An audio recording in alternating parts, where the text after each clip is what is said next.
Salut Bruno, Bonjour Florent. qu'est-ce que tu nous as ramené aujourd'hui? Alors j'ai ramené une machine, une Zephyr 100. D'accord. Qu'est-ce que c'est une Zephyr 100? Est-ce que tu peux... T'as une idée ou pas? Ben justement, j'allais te la demander. Zephyr 100, c'est une petite double flux. Donc c'est vrai que c'est assez rare de trouver des petites double flux, on va dire dans le commerce. En général, c'est plutôt réservé à des grosses maisons. Du coup, Là, on c'est- l'utilise où?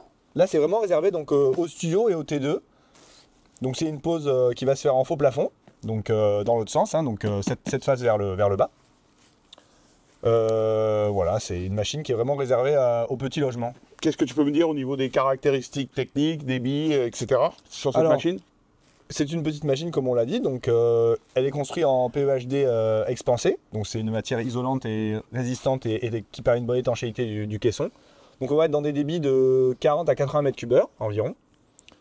On va être à peu près à 50 watts. Les piquages sont en 125 du coup adaptés au petit débit. Tu peux nous les montrer d'ailleurs. C'est une machine donc qui est assez silencieuse. On a une filtration G4 d'origine, du coup filtration G4 pour l'air neuf et l'air extrait.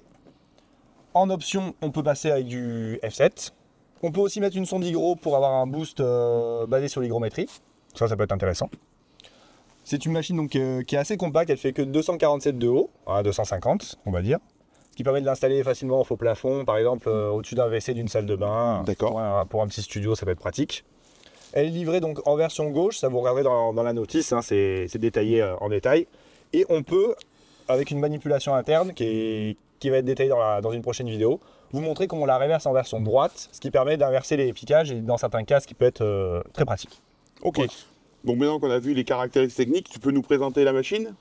Donc j'ai déjà dit mais je le répète pour pas qu'il y ait d'incompréhension, donc c'est une machine qui va se poser uniquement en faux plafond, donc cette partie là vers le bas, c'est-à-dire dans ce sens là en fait, hein, fixée au plafond, voilà. Donc ça c'est important de le préciser, parce que à cause des condensats, on n'a pas le choix, il faut que les condensats soient toujours vers le bas. Donc, forcément, on n'a pas trop le choix de la poser dans ce sens là. Donc on en a parlé déjà, on a les filtres du coup à droite et à gauche. On remarque qu'il y a des petites bandelettes donc, pour les extraire facilement.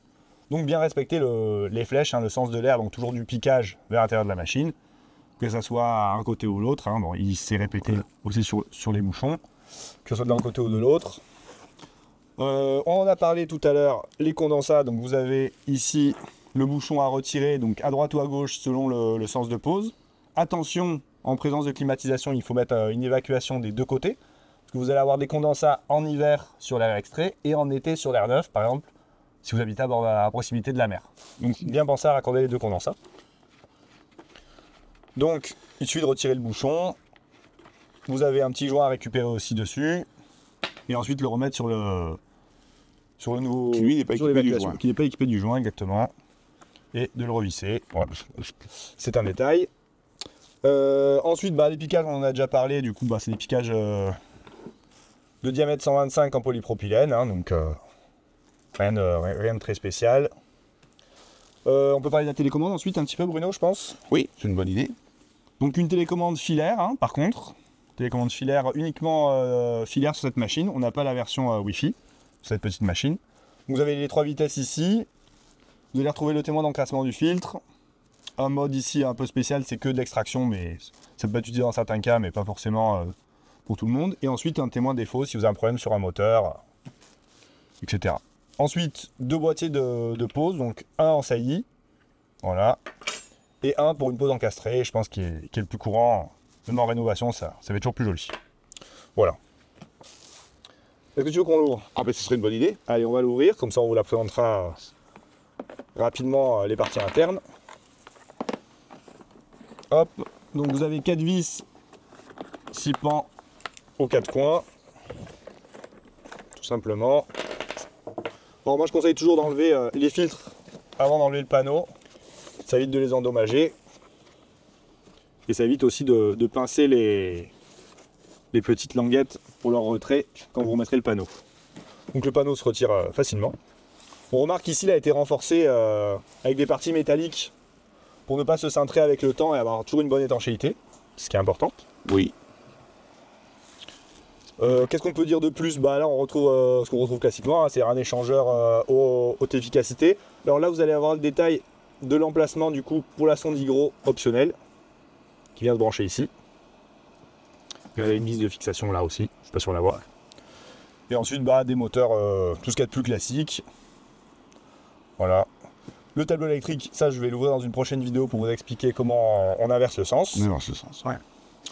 L'échangeur peut se retirer assez facilement si besoin.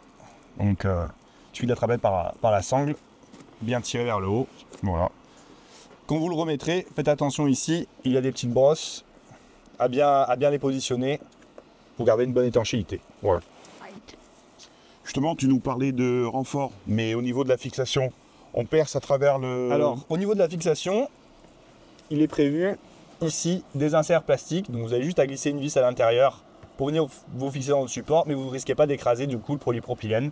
Vous aurez une bonne fixation pérenne dans le temps. Voilà, c'était le petit détail de la fixation. Je crois qu'on a à peu près fait le tour, Bruno. Ah ben, ça me semble complet. Bah voilà, à bientôt. À bientôt. Salut Laurent. Bruno. Au revoir.